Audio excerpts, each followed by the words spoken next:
Trump's trade advisor, Peter Navarro, was recently interviewed on Fox News about the increase in the unemployment rate and how that number could quickly reach 20 to 25%. And here's what he had to say about it. Those two top advisors saying it's going to be 20%, 25% unemployment. Even temporarily, there are a lot of people hurting. And as you said, it's going to be temporary, and we're going to get back to normal eventually over a very long period of time. Here's what look. We are the greatest country in the world. There is this American exceptionalism because we're the greatest innovators. We're the freest country in the world, and we're the strongest. And this pity party yesterday is not who we are. Who we are is who this president is, and we're going to go forward with a mission. We are at war. Make no mistake about that. The Chinese unleashed a virus on the world that we're going to have to deal with. But we can do that with the indomitable spirit of this country in a way which will make us stronger and more resilient. Right. So every time you hear that pity party stuff, remember to look into the future, see where we need to go. So, Cenk, if you happen to be one of the 30 million Americans who was laid off, fired, furloughed in response to this pandemic, and you're unable to put food on the table for your kids, like, don't cry about it. I mean, he doesn't want to hear about this pity party. And like, I respect that honesty, because remember, it's the Trump administration that keeps claiming that all of these protesters in some of the purple states demanding that their states reopen as soon as possible are just concerned. Like, they're pretending like they're really concerned about the finances of these individuals, when in reality, they don't care at all. And I think Peter Navarro makes that clear in the video we just showed you. All right. There's so many crazy things he said in a short period of time. Let's go one by one. So he says, America's number one. Well, kind of. That's true. We're number one in number of coronavirus cases, and we're number one in number of coronavirus deaths. So it's possible that other countries like China might have more, and they're just lying about it. That actually is possible. But most of the world is not lying about it, and our cases are raging, totally raging, out of control. Over 1.3 million, almost 1.4 million cases. Over 81,000 deaths. We have more cases than the next top 5 countries combined. And this repugnant character goes on TV to do this weird jingoistic act right now. Like, oh, America's exceptional. We're so good because we're free. Like, really, this is the time you're bragging about America being number one? And what does that mean we're exceptional? We can't get the virus? Well, that's funny, because we just did a story about how 2 people in the White House got the virus. Sound very exceptional. And we have the most amount of cases. So maybe we're exceptional in being exceptionally susceptible to this disease. On what basis are you bragging about how great America is today? Look, there's many reasons why you can say America has done good in the world in other instances, but this one?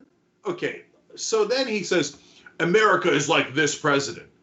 Well, I'm a little afraid that might be true. But man, I've never seen anyone insult America as deeply as that.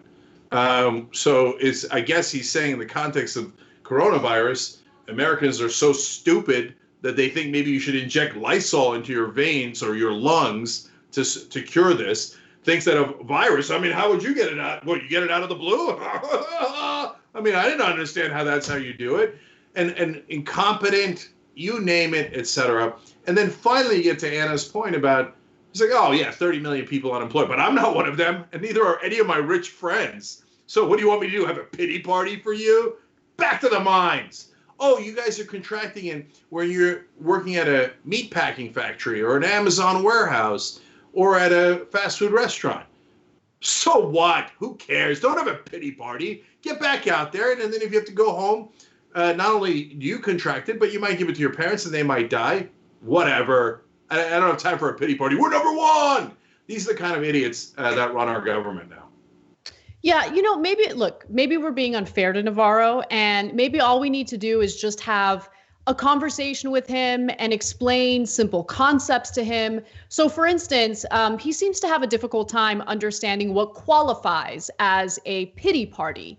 And so Brett Ehrlich, one of our wonderful producers here, put together a great video to demonstrate just what a pity party looks like. Let's take a look.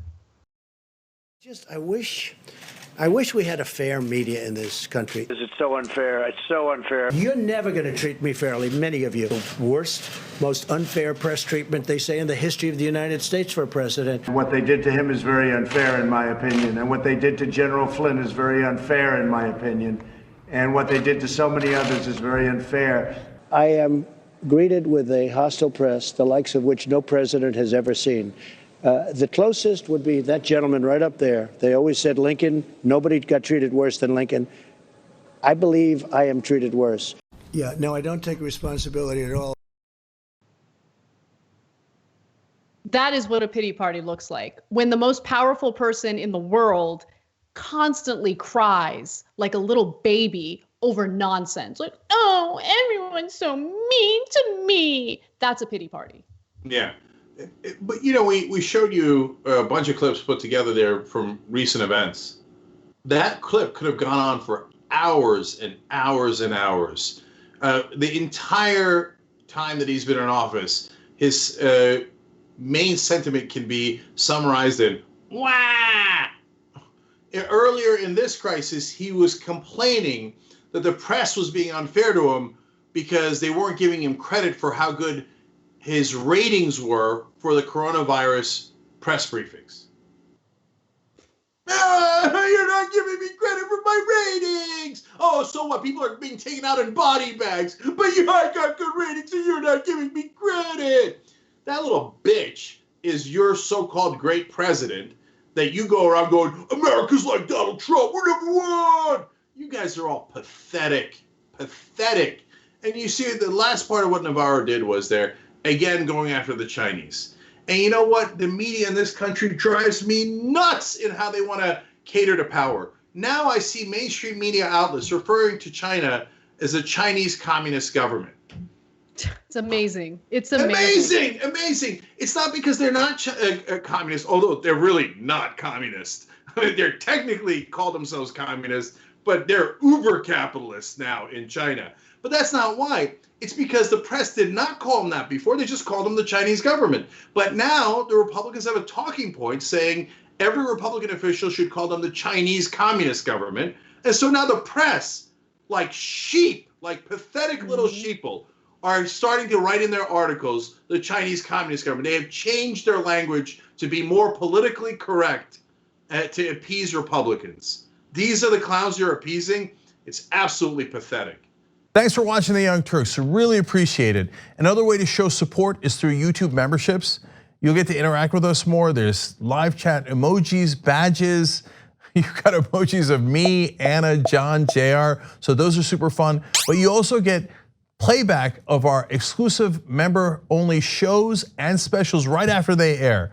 So all of that, all you gotta do is click that join button right underneath the video. Thank you.